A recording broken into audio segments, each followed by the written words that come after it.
The Trump administration's airlift of hundreds of deportees to El Salvador, where they're being locked in a notorious mega prison, is part of a deal with the country's president, Nayib Bukele, a man who's called himself the world's coolest dictator. But there's a lot more about the deal that you need to know about. This past February, U.S. Secretary of State Marco Rubio went to El Salvador, met with President Bukele, and signed the deal.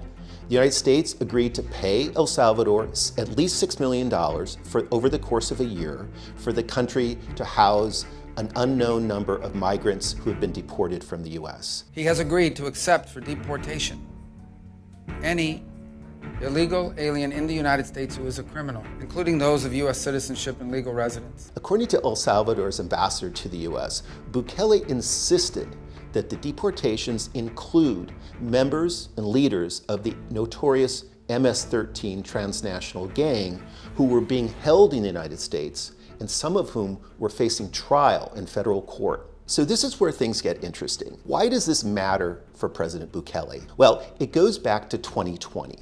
The investigative news website Faro published a blockbuster investigation about secret negotiations between Bukele and his lieutenants and MS-13 leaders. They wanted the gangs to reduce homicides to help Bukele's party in midterm elections. What the MS-13 leaders got in return? Well, they got privileges, special privileges for their leaders who were locked up in prison, and eventually some of those guys got a get out of jail free card. They went to Mexico, but they were arrested, extradited, and sent to the U.S. Once in the U.S., they were indicted as part of a major crackdown, and some of those men were awaiting trial in New York. Remember, some of these men were involved in these secret negotiations with the Bukele administration.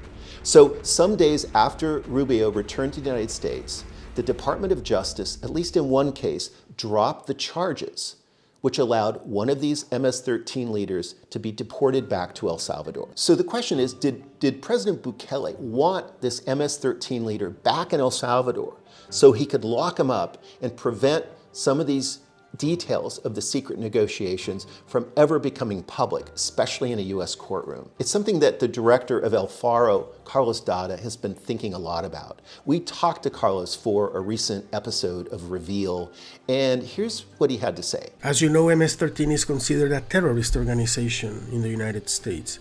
If the trial in New York proves Mr. Bukele's deals with them, it could potentially be very damaging, since it would mean that he had illegal deals with a terrorist organization and also illegally freed some of the terrorist organization leaders. The battle over these deportations is really important because it's showing how far the Trump administration is willing to go to exert executive power. We've got a lot more coverage and a lot more you can learn about President Bukele, his human rights record, and the Trump administration's motivations for building a strategic alliance with him and his administration.